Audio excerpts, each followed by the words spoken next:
Hello everyone, welcome back to Illume biology class number 353। और इस class से हम लोग एक नया टॉपिक शुरू कर रहे हैं, फंक्शंस ऑफ लीवर। लीवर के जितने भी फंक्शंस है वो हम लोग इस सीरीज़ में यहाँ पे स्टडी करेंगे। टोटल 3 वीडियोज़ हैं इस सीरीज़ में, ठीक है। पार्ट 1, 2 और 3, इन तीनों वीडियोज़ को अच्छे से देखना। आपको लीवर के जितने भी फंक्शंस हैं वो सब यहाँ पर अच्छे से समझ में आ जाएंगे। जो आज का जो सबसे पहला पार्ट है उसमें हम लोग लीवर के मेटाबॉलिक फंक्शंस की बात करेंगे।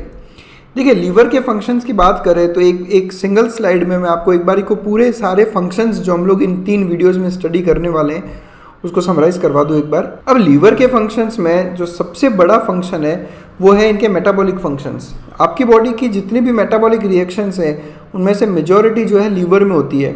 ये रीज़न है कि कुछ बुक्स में आपको लीवर को chemical factory of the body के नाम से मेंशन किया जाता है। लीवर के बारे में एक चीज़ ध्यान रखनी है आपको कि this is the largest gland of body. अगर आपसे केवल ग्लैंड के बारे में पूछा जाए तो आंसर होगा लीवर। लेकिन अगर आपसे पूछा जाए कि बॉडी का सबसे लार्जेस्ट एंडोक्राइन ग्लैंड कौन सी है तो आंसर लीवर नहीं होगा। ये दो अलग अलग चीज़ें हैं। तो नीचे कमेंट सेक्शन में आओ और मुझे बताओ कि largest endocrine gland of the body कौन सी है। Liver largest gland of body है। मेटाबॉलिक फंक्शंस में हम लोग बात करेंगे about carbohydrate metabolism, protein metabolism, lipid metabolism, कुछ वाइटामिन्स के बारे में, बहुत से हार्मोन्स और ड्रग्स। ये सब के सब लीवर के अंदर इनका मेटाबॉलिज्म होता है। तो ये अपने आप में एक बहुत ही इंपॉर्टेंट टॉपिक है, metabolic functions of liver. Second point की बात करें तो सीक्रेशन ऑफ बाइल। आप सबने डाइजेस्टिव सिस्टम में पढ़ा होगा कि लीवर और gall bladder bile juice release करते हैं। तो ये बेसिक बाइल जूस है क्या, इसका फंक्शन क्या है, इसमें क्या क्या कंपोजिशन इसका रहता है, वो सब कुछ हम लोग इसके सेकंड पार्ट में स्टडी करेंगे। उसके अलावा हम बात करेंगे लीवर के सिंथेटिक फंक्शंस की कि लीवर किन किन सब्सटेंसेस का सिंथेसिस करवाता है। स्टोरेज फंक्शंस की, लीवर कुछ पर्टिकुलर सब्सटेंसेस को, मिनरल्स को स्टोर करने का काम करता है। उसके अलावा लीवर के एक्सक्रीटरी फंक्शंस, लीवर का हीट प्रोडक्शन का फंक्शन, हीमोपोइसिस वाला function, haemolysis, defence and detoxification, inactivation of hormones and drugs. ये सारे के सारे पॉइंट्स में आपको डिटेल में इस सीरीज़ में स्टडी करवाऊंगा। इसके अलावा लीवर ब्लड रिजर्वोयर की भी तरह काम करता है। अब आप देखो यहाँ पर लीवर के बहुत सारे फंक्शंस हैं, यानी लीवर आपकी बॉडी का एक बहुत ही ज़्यादा वाइटल ऑर्गन की तरह काम करता है। तो चलो फिर हम लोग शुरू करते हैं मेटाबॉलिक फंक्शंस ऑफ लीवर, यानी इसका सबसे पहला पार्ट जो हम लोग यहाँ पे डिस्कस करेंगे। और इसमें मैं आपको कार्बोहाइड्रेट्स, प्रोटीन्स, फैट्स, ये तीनों यहाँ पर एक साथ ही स्टडी करवा दूंगा। सबसे पहले जैसा मैंने बोला कि बॉडी की मैक्सिमम मेटाबॉलिक रिएक्शंस जो होती है वो हमारे लीवर में होती है, इसलिए ये लीवर का लार्जेस्ट केमिकल फैक्ट्री आप इसको कह सकते हो। शुरुआत करता हूँ कार्बोहाइड्रेट के मेटाबॉलिज्म से। इस टॉपिक को आप अच्छे से देखो, यहाँ पर समझना बहुत ही ज़्यादा इंपॉर्टेंट टॉपिक है। तो शुरू करते हैं हम लोग। देखो, बात करता हूँ मैं गैलेक्टोज एंड फ्रक्टोज की। आप सबको पता है कि गैलेक्टोज और फ्रक्टोज ये दोनों ही मोनोसैकेराइड्स है, दोनों ही C6H12O6 है। इवन ग्लूकोज भी C6H12O6 है, यानी ग्लूकोज, गैलेक्टोज और फ्रक्टोज ये तीनों एक दूसरे तीसरे की आइसोमर्स कहलाती हैं। तो गैलेक्टोज और फ्रक्टोज जो हमको फूड से मिलता है, उस गैलेक्टोज और फ्रक्टोज को लीवर कन्वर्ट करता है ग्लूकोज में। देखो, हम जो भी फूड ले रहे हैं, आप सबको पता है डाइजेशन के बाद में वो अपने सिंपल मॉलिक्यूल्स में ब्रेक डाउन होता है। मोनोसैकेराइड्स में ब्रेक डाउन होते हैं कार्बोहाइड्रेट्स, तो ग्लूकोज भी होता है, गैलेक्टोज भी होता है और फ्रक्टोज भी होता है। तो गैलेक्टोज और फ्रक्टोज को तो वापस ग्लूकोज में कन्वर्ट कर दिया जाता है, और जो ग्लूकोज डायरेक्टली एब्जॉर्ब हो रहा है वो अलग। अब जो हमारे फूड से हमें जो भी ग्लूकोज मिला, उस ग्लूकोज को जितनी हमें एनर्जी की ज़रूरत होती है उस हिसाब से ग्लूकोज को हम यूटिलाइज कर लेते हैं। और जो एक्सेस ग्लूकोज बच जाता है, उस एक्सेस ग्लूकोज को लीवर में ग्लाइकोजन की फॉर्म में स्टोर कर दिया जाता है। आप सबने पढ़ा होगा ग्लाइकोजन, एनिमल स्टार्च भी कहते हैं इसको। ग्लूकोज को प्लांट स्टार्च की फॉर्म में स्टोर करता है और एनिमल्स ग्लाइकोजन की फॉर्म में स्टोर करते हैं। तो ये काम जो है, ये काम बेसिकली आपके लीवर और उसके अलावा मसल्स में होता है। एक्सेस ग्लूकोज को ग्लाइकोजन की फॉर्म में कन्वर्ट करने को इस प्रोसेस को कहा जाता है ग्लाइकोजेनेसिस। देखो, टर्म्स अच्छे से समझना है आपने। ग्लाइकोजन, ठीक है, और जेनेसिस। जेनेसिस का मतलब क्या होता है? सिंथेसिस या फॉर्मेशन, यानी ग्लाइकोजेनेसिस का मतलब होता है ग्लाइकोजन का फॉर्मेशन। होता कहाँ है? लीवर में, और मेजॉरिटी लीवर में, और उसके अलावा मसल्स में भी ये होता है। तो एक्सेस ग्लूकोज को ग्लाइकोजन में कन्वर्ट कर दिया जाता है, जिसका लार्ज अमाउंट हम लीवर में स्टोर कर लेते हैं। अब कई बार ऐसा होता है कि जब बॉडी में ग्लूकोज की डेफिशिएंसी होने लगती है, तब ये जो ग्लूकोज का रिजर्व है यानी कि ग्लाइकोजन, इस ग्लाइकोजन को वापस ग्लूकोज में कन्वर्ट कर देते हैं। देखो ये सारे प्रोसेसेस जो मैं यहाँ पे बता रहा हूँ आपको, ये सारे लीवर में ही होते हैं। जब ग्लूकोज की बॉडी को ज़रूरत पड़ती है तब लीवर में जो ग्लाइकोजन स्टोर होकर रखा है उस ग्लाइकोजन को फिर से ग्लूकोज में कन्वर्ट कर दिया जाता है और इस प्रोसेस को कहा जाता है ग्लाइकोजिनोलाइसिस। अगेन ये वर्ड कैसे बना, ग्लाइकोजन और लाइसिस। लाइसिस का मतलब क्या होता है, ब्रेक डाउन, यानी ग्लाइकोजन का ब्रेक डाउन। तो ग्लाइकोजन जब ब्रेक डाउन होगा तो क्या बन जाएगा, ग्लूकोज। यानी एक्सेस ग्लूकोज को ग्लाइकोजन में कन्वर्ट करना ग्लाइकोजेनेसिस। ज़रूरत पड़ने पर ग्लाइकोजन को वापस ग्लूकोज में कन्वर्ट करना ताकि हम एनर्जी डिराइव कर सके ग्लूकोज से, इस प्रोसेस को कहा जाता है ग्लाइकोजिनोलाइसिस। कई बार ऐसा होता है कि बॉडी को सफिशिएंट ग्लूकोज नहीं मिल रहा और जो ग्लाइकोजन का स्टोरेज है वो भी कम पड़ रहा है, लेकिन बॉडी को तो कंटिन्यूस ग्लूकोज की ज़रूरत पड़ती रहती है। तो ऐसे केस में बॉडी क्या करती है, ऐसे केस में बॉडी नॉन कार्बोहाइड्रेट सोर्सेज से ग्लूकोज का फॉर्मेशन करवाती है। नॉन कार्बोहाइड्रेट सोर्सेज मतलब अमीनो एसिड्स और ग्लिसरॉल्स। आप सबको पता है अमीनो एसिड्स मिलके प्रोटीन बनाते हैं और ग्लिसरॉल और फैटी एसिड्स मिलके बनाते हैं फैट्स, लिपिड्स और फैट्स। तो ये दोनों ही नॉन कार्बोहाइड्रेट्स है। ऐसा कब होगा, ऐसा तब होगा जब बॉडी को सफिशिएंट ग्लूकोज नहीं मिल रहा बाहर से और ग्लाइकोजन का स्टोरेज भी अगर काफ़ी कम हो जिससे हम ग्लूकोज बना सकें, तब हम नॉन कार्बोहाइड्रेट सोर्सेज से मदद मांगते हैं ग्लूकोज बनाने के लिए, because glucose instant energy provide करता है। इस प्रोसेस को कहा जाता है ग्लूकोनियोजेनेसिस। टर्म पे जाते हैं हम लोग, देखो ग्लूकोज नियो वर्ड का मतलब होता है न्यू और जेनेसिस का मतलब होता है सिंथेसिस। इसका मतलब ये हो गया कि ग्लूकोज का सिंथेसिस जेनेसिस करवाना है मुझे from new sources. New sources क्यों बोला, क्योंकि कन्वेंशनल सोर्स कौन सा है, ग्लाइकोजन। ग्लाइकोजन से तो हम ज़रूरत पड़ने पे ग्लूकोज बना ही रहे हैं, लेकिन जब ऐसा भी नहीं हो पाता तब हम नए सोर्सेज की तलाश करते हैं और वो है अमीनो एसिड्स और ग्लिसरॉल। तो ये जो प्रोसेस है ग्लूकोनियोजेनेसिस, ये प्रोसेस भी लीवर में ही होता है। तो कार्बोहाइड्रेट मेटाबॉलिज्म में जो 3 सबसे इम्पॉर्टेंट प्रोसेसेस है वो है ग्लाइकोजेनेसिस, ग्लाइकोजिनोलाइसिस और ग्लूकोनियोजेनेसिस। आई होप आपको ये तीनों टर्म्स समझ में आए और किसका क्या मीनिंग है और क्या डिफरेंस है वो आपको यहाँ पर क्लियर हुआ होगा। यानी एक बात तो क्लियर हो गई कि हमारी बॉडी का जो ब्लड ग्लूकोज लेवल है उसको मेंटेन करने का मेन काम लीवर के पास में है। ये सारा काम लीवर में होता है। अब आप सोचोगे कि सर हमने तो पढ़ा है कि ये काम इंसुलिन करवाती है, तो देखो इंसुलिन तो वो हार्मोन है जो ये काम करवाती है, बट ये होता कहाँ है, मेनली लीवर में। मेनली ये काम कहाँ पे होगा, लीवर में। तो कौन सा ऑर्गन आपके लिए ब्लड ग्लूकोज लेवल को मेंटेन करने का काम करता है, तो आंसर होगा लीवर। अब कई बार क्या होता है कि जैसे कोई पेशेंट है और उसका लीवर में गड़बड़ है, जैसे लीवर सिरोसिस हो गया या फैटी लीवर का केस है, तो किसी भी रीज़न से अगर पुअर लीवर फंक्शन है तो ऐसे केसेस में ब्लड ग्लूकोज कॉन्सेंट्रेशन नॉर्मल से बहुत ज़्यादा बढ़ जाता है। जैसे एक नॉर्मल इंसान है, उसने जस्ट अभी अभी मील लिया, तो उसके मील लेने के बाद जो ब्लड ग्लूकोज लेवल बढ़ता है उससे 2 से 3 गुना ज़्यादा ब्लड ग्लूकोज लेवल बढ़ता है। किस केस में, जब लीवर का फंक्शन थोड़ा पुअर हो।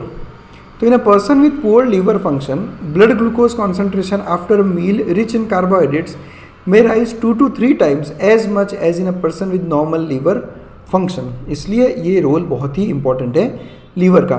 यानी अगर कोई केस है, कोई पेशेंट है जिसको डायबिटीज़ मेलाइटस है पहले से, यानी उसका ब्लड ग्लूकोज लेवल कंट्रोल में नहीं आता और अगर उसके साथ साथ उसके लीवर में भी कुछ गड़बड़ है, लीवर फंक्शन प्रॉपर नहीं है, तो उस केस में ब्लड शुगर लेवल कुछ ज़्यादा ही रहता है। इसको कंट्रोल करना थोड़ा मुश्किल पड़ता है। तो लीवर का एक बहुत इंपॉर्टेंट रोल है इन ग्लूकोज का लेवल मेंटेन करने में। तो ये था कार्बोहाइड्रेट मेटाबॉलिज्म। नेक्स्ट बात करते हैं प्रोटीन मेटाबॉलिज्म की। प्रोटीन मेटाबॉलिज्म, इसमें बहुत अलग अलग चीज़ें हम लोग यहाँ पर पढ़ेंगे। सबसे पहले हम बात करते हैं डीअमीनेशन ऑफ अमीनो एसिड्स। इसको समझना, ये वो टॉपिक्स है जिनके कंसेप्ट बहुत ही कम स्टूडेंट्स को क्लियर है। डीअमीनेशन ऑफ अमीनो एसिड्स, पहले इसका मतलब समझते हैं। देखो ये अमीनो एसिड का स्ट्रक्चर है, आप सबको पता होगा। ये नॉर्मल कार्बन, एक तरफ हाइड्रोजन, एक तरफ कोई ग्रुप, एक तरफ COOH यानी कि एसिडिक ग्रुप और एक तरफ NH2, यही होता है अमीनो एसिड। इसको बोलते हैं अमीन ग्रुप और ये पूरा का पूरा आपका कार्बन स्केलेटन। यही बेसिक स्ट्रक्चर होता है एक अमीनो एसिड का। एक अमीनो एसिड प्रोटीन खाए, डाइजेस्ट हुआ, अमीनो एसिड्स का फॉर्मेशन हुआ, अमीनो एसिड्स एब्जॉर्ब हुए, एब्जॉर्ब होकर लीवर में आए। लीवर में आने के बाद में अमीनो एसिड्स में से अमीन ग्रुप निकाल दिया जाता है, रिमूवल ऑफ अमीन ग्रुप। इसी को कहा जाता है डी अमीनेशन। टर्म पढ़ो आप, डी अमीनेशन। डी का मतलब क्या हो गया? रिमूवल। अमीनेशन मतलब अमीन ग्रुप। अमीनो एसिड्स में से अमीन ग्रुप निकाल देने वाले प्रोसीजर को डी अमीनेशन ऑफ अमीनो एसिड्स कहते हैं। अब ये दोनों अलग हो गए, अमीन ग्रुप अलग हो गया और कार्बन स्केलेटन अलग हो गया। अब इस कार्बन स्केलेटन को कहाँ यूज़ करेंगे हम, समझना। सबसे पहले तो इस कार्बन स्केलेटन को हम लोग कन्वर्ट कराते हैं CO2 + H2O, यानी आप कह सकते हो कि सर रेस्पिरेशन वाली रिएक्शन हो गई है, तो सेलुलर रेस्पिरेशन वाली रिएक्शन हो गई है। इस कार्बन से आप लोग ग्लूकोज का फॉर्मेशन करते हो, एसिटाइल कोएंजाइम A का फॉर्मेशन करते हो और कीटोन बॉडीज़ का भी फॉर्मेशन करते हो। इसी एसिटाइल कोएंजाइम A को बाद में क्रेब साइकिल में ले जाकर भी आप क्रेब साइकिल से CO2 + H2O बना सकते हो। आई होप आप लोगों ने क्रेब साइकिल पढ़ा है। मैं आपको थोड़ी देर में दिखाऊंगा कि किस तरह से एसिटाइल कोएंजाइम A से फर्दर आगे चल के क्रेब साइकिल में एंटर कर सकता है। तो this is how you derive energy from amino acids. हम पढ़ते हैं ना कि जो भी फूड हम इंजेस्ट करते हैं उस फूड से हमें एनर्जी मिलती है। तो अगर ग्लूकोज होगा तो ग्लूकोज से तो डायरेक्ट आप रेस्पिरेशन में एनर्जी निकालते हो। और प्रोटीन से कैसे मिलता है? तो वो अमीनो एसिड्स को डीअमीनेशन होता है और उसके कार्बन स्केलेटन से बनता है एसिटाइल कोएंजाइम A, और उससे जो है वो एंटर करता है वापस क्रेब साइकिल में और वहाँ से एनर्जी डिराइव करता है। फिर रहा अमीन ग्रुप की बात करें हम लोग, देखो इसको याद रखना, इस कार्बन स्केलेटन से कीटोन बॉडीज़ भी बनती है। ये सारी चीज़ें बहुत ही ज़्यादा इंपॉर्टेंट है। आपसे पूछा जाएगा कि बॉडी में कीटोन बॉडीज़ कहाँ से आती है, एसिटाइल कोएंजाइम A कहाँ से बनेगा, तो ये सब चीज़ें दिमाग में क्लियर होनी चाहिए। अमीन ग्रुप क्या होता है? इस अमीन ग्रुप को कन्वर्ट कर दिया जाता है NH3 यानी कि अमोनिया। और अगर आपने केमिस्ट्री बहुत अच्छे से पढ़ी है तो आपको पता है कि अमोनिया बहुत ज़्यादा टॉक्सिक कंपाउंड है, तो ये सेल्स के लिए बहुत टॉक्सिक रहता है। इसलिए इस अमोनिया को इमीडिएट कन्वर्ट कर दिया जाता है यूरिया में। Urea compared to ammonia non toxic रहता है, और बाद में इसी यूरिया को भेज देंगे किडनी में और किडनी से इसको एक्सक्रीट कर दिया जाता है। तो जो आप एक्सक्रीशन वाले चैप्टर में पढ़ते हो नाइट्रोजनस वेस्ट की, बॉडी से नाइट्रोजनस वेस्ट रिमूव करते हैं, तो नाइट्रोजनस वेस्ट कहाँ से आ रहे हैं? ये यहीं से आ रहे हैं। इसी अमीन ग्रुप को अमोनिया में कन्वर्ट किया। अमोनिया बहुत ज़्यादा टॉक्सिक है तो डायरेक्टली इसको आप किडनी में भेजकर एक्सक्रीट नहीं करवाना चाहोगे। इसकी टॉक्सिसिटी कम करने के लिए इसको यूरिया में कन्वर्ट कर देते हैं और बाद में इसी यूरिया को किडनी में भेजकर वहाँ से यूरिन के थ्रू एक्सक्रीट करवाया जाता है। तो इसको कहा जाता है डीअमीनेशन, और इसमें लीवर बहुत इंपॉर्टेंट रोल प्ले करता है। अगर अब आपसे ये पूछा जाए कि किसी पेशेंट का लीवर ख़राब हो गया, तो लीवर ख़राब होने की वजह से ऐसा क्या होता है कि पेशेंट कुछ दिनों में सर्वाइव नहीं कर पाएगा? तो उसका रीज़न यही रहता है। एक्चुअली ये होता है कि ऐसे पेशेंट्स में अमोनिया का लेवल कंटिन्यूस बढ़ता रहेगा। लीवर इसको यूरिया में कन्वर्ट कर रहा है जो कि नॉन टॉक्सिक है। अमोनिया का लेवल जब लीवर फेलियर का केस रहता है तो बढ़ता रहता है, और अमोनिया सीधा आपको डेथ कॉज कर सकता है। ये इतना टॉक्सिक कंपाउंड रहता है ये अमोनिया। तो डीअमीनेशन क्यों किया जाता है? डीअमीनेशन इसलिए किया जाता है ताकि उस अमीनो एसिड को यूज़ कर लिया जाए फॉर एनर्जी पर्पस, या फिर उसको कार्बोहाइड्रेट्स या फैट्स में कन्वर्ट कर लिया जाए, इसलिए डीअमीनेशन किया जाता है लीवर में। नेक्स्ट हाथों हाथ बात कर लेते हैं फॉर्मेशन ऑफ यूरिया। हमने अभी देखा किस तरह से अमोनिया जो है यूरिया में कन्वर्ट कर दिया जाता है जो कि लेस टॉक्सिक है। बेसिकली रिएक्शन ये रहती है कि दो अमोनिया मॉलिक्यूल्स एक कार्बन डाइऑक्साइड के साथ रिएक्ट करेंगे और बनेगा यूरिया और उसके साथ वाटर। इस पूरे प्रोसेस को कहा जाता है यूरिया साइकिल या फिर ऑर्निथिन साइकिल। बाद में इसी यूरिया को किडनी में भेजकर यूरिन से हम एक्सक्रीट करवा देते हैं। ये आपके सामने है यूरिया साइकिल या फिर ऑर्निथिन साइकिल इसको कहते हैं। ठीक है, कार्बन डाइऑक्साइड और अमोनिया के दो मॉलिक्यूल्स यहाँ पर यूज़ होंगे, तब जाकर हम लोग यूरिया का फॉर्मेशन करते हैं। चलिए आगे बढ़ते हैं। होगा क्या? अगर लीवर फेलियर का केस होगा तो क्या होगा? एक्सेस अमोनिया होगा। एक्सेस अमोनिया की वजह से हेपेटिक टॉक्सिसिटी हो जाती है जिससे सीधा डेथ हो सकता है। That's why liver is very important. Next बात करते हैं inter conversion of various amino acids. अब आपने पढ़ा होगा कि अमीनो एसिड्स दो तरह की होती है, एक एसेंशियल अमीनो एसिड्स और एक non essential amino acids. Essential amino acids वो है जो आपकी बॉडी सिंथेसाइज नहीं कर पाती और आपको उसे डाइट में लेना पड़ेगा। नॉन एसेंशियल जो आपकी बॉडी खुद ही सिंथेसाइज कर लेती है। तो ये नॉन एसेंशियल अमीनो एसिड्स कैसे बनती है? ये ऐसे ही बनती है, inter conversion of amino acid से। एक अमीनो एसिड से दूसरे टाइप के अमीनो एसिड का फॉर्मेशन होता है। एक एग्जांपल ले लेता हूँ। देखो यहाँ पे रिएक्शन हुआ एल ग्लूटामेट और पायरुवेट के बीच में, तो क्या बन गया? अल्फा कीटो ग्लूटारेट और एलानिन, यानी एक अमीनो एसिड दूसरे में कन्वर्ट हो गई। सिमिलरली ऑक्जेलो एसीटेट और अल्फा कीटो ग्लूटारेट, देख रहे हो? तो एक अमीनो एसिड किस तरह से दूसरे अमीनो एसिड में कन्वर्ट होगी, ये काम भी लीवर करता है। तो सिंथेसाइज जो होगी वो सारी नॉन एसेंशियल अमीनो एसिड ही सिंथेसाइज होगी, क्योंकि आपकी बॉडी केवल नॉन एसेंशियल अमीनो एसिड से सिंथेसाइज करती है, एसेंशियल सिंथेसाइज नहीं करती। नेक्स्ट है सिंथेसिस ऑफ प्लाज्मा प्रोटीन्स। आपने ज़रूर प्लाज्मा प्रोटीन्स के बारे में पढ़ा होगा। तो जितने भी प्लाज्मा प्रोटीन्स हैं, सारे नहीं, ये चीज़ आपको हमेशा ध्यान रखना है, सारे प्लाज्मा प्रोटीन्स लीवर में नहीं बनते, केवल 90% प्लाज्मा प्रोटीन्स ही लीवर में बनता है। इसमें कौन कौन आता है? तो आपका एल्ब्यूमिन, फिब्रिनोजन और प्रोथ्रोम्बिन। एल्ब्यूमिन ब्लड का कोलोइडल ऑस्मोटिक प्रेशर मेंटेन करता है, और फिब्रिनोजन और प्रोथ्रोम्बिन आपने पढ़ा होगा ब्लड कोएगुलेशन में इनका बहुत इंपॉर्टेंट रोल है। तो ये तीनों ही प्लाज्मा प्रोटीन्स लीवर बनाता है। लेकिन एक प्लाज्मा प्रोटीन ऐसा है जो लीवर नहीं बनाता, और ये आपने ज़रूर देखा होगा, ये Y shaped molecule, class 12th में पढ़ते हो आप। ये है आपकी एंटीबॉडीज़, इम्यूनोग्लोबुलिन्स, गामा ग्लोबुलिन्स। इन गामा ग्लोबुलिन्स ये भी एक प्लाज्मा प्रोटीन है, लेकिन लीवर इसका सिंथेसाइज नहीं करता। तो ये कौन बनाता है? ये बनाता है प्लाज्मा सेल्स। आपको पता ही होगा बी लिम्फोसाइट्स या बी सेल्स में एक टाइप होता है जिसको कहा जाता है प्लाज्मा सेल्स, जो आपकी बॉडी में एंटीबॉडीज़, इम्यूनोग्लोबुलिन्स या गामा ग्लोबुलिन्स का फॉर्मेशन करता है। तो remember this is a very important concept कि गामा ग्लोबुलिन्स को छोड़ के बाकी सारे प्लाज्मा प्रोटीन्स लीवर द्वारा ही बनाए जाते हैं। तो ये था प्रोटीन मेटाबॉलिज्म। नेक्स्ट बात करते हैं फैट मेटाबॉलिज्म की। अब समझो आप, सबसे पहले फैटी एसिड्स का ऑक्सीडेशन करेंगे एटीपी जनरेट करने के लिए। देखो हम लोग फैट्स खाते हैं, फैट्स का जब डाइजेशन होगा तो क्या बनेगा? इसका सिंपलेस्ट फॉर्म यानी कि फैटी एसिड्स। अब इन फैटी एसिड्स को हम लोग किस तरह से यूज़ कर सकते हैं एनर्जी डिराइव करने के लिए? तो हम फैटी एसिड्स का करते हैं बीटा ऑक्सीडेशन। फैटी एसिड्स का जब बीटा ऑक्सीडेशन होगा तो बनेगा एसिटाइल कोएंजाइम ए। वापस आ गए हम लोग एसिटाइल कोएंजाइम ए पे। और अब मैं आपको दिखाता हूँ क्रैब साइकिल। ये देखो आप, क्रैब साइकिल यहीं से शुरुआत करते हो ना आप, कि किस तरह से acetyl coenzyme A citric acid का फॉर्मेशन करता है ऑक्जेलो एसिटिक एसिड के साथ कंबाइन होकर। और हमने अभी थोड़ी देर पहले क्या पढ़ा कि acetyl coenzyme A amino acid से भी बनता है।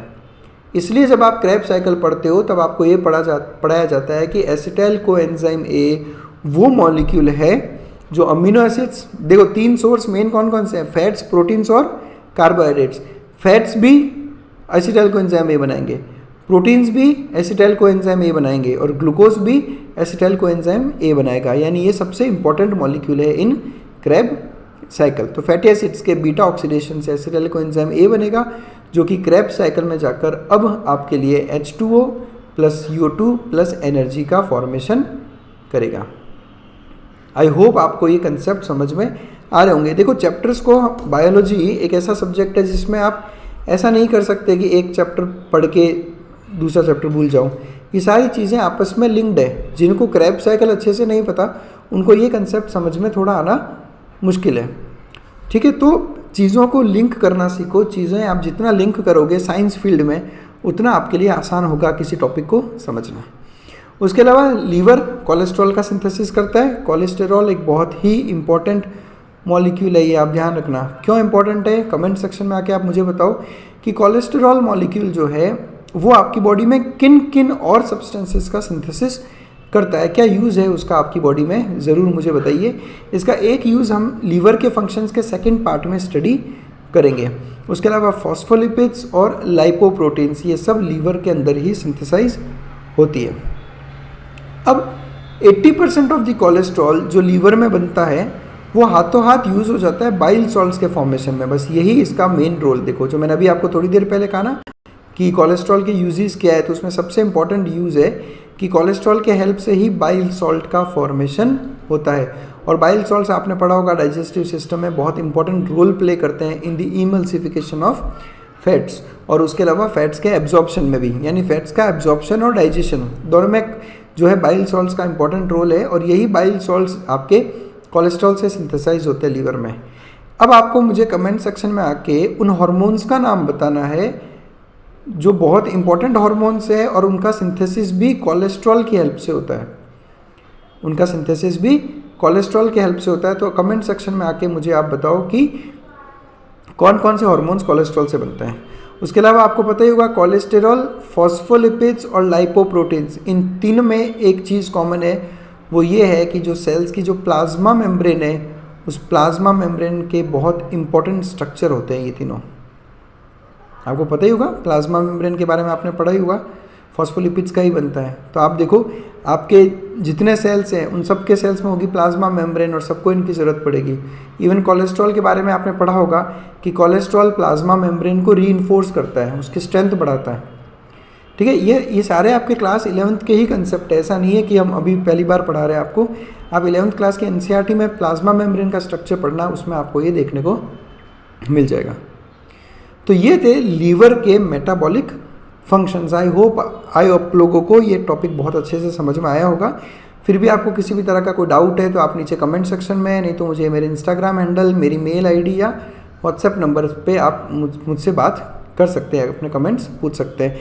आपको किसी भी टॉपिक का पीडीएफ चाहिए तो भी आप मुझसे कांटेक्ट कर सकते हो। तो बस दैट्स इट। सेकंड पार्ट इसका ज़रूर देखना, इसमें हम लोग डिस्कस करेंगे about bile juice, bile salts, bile pigments, वो सब कुछ हम लोग बाइल जूस में डिस्कस करेंगे। Thanks a lot for connecting us. Thank you for watching.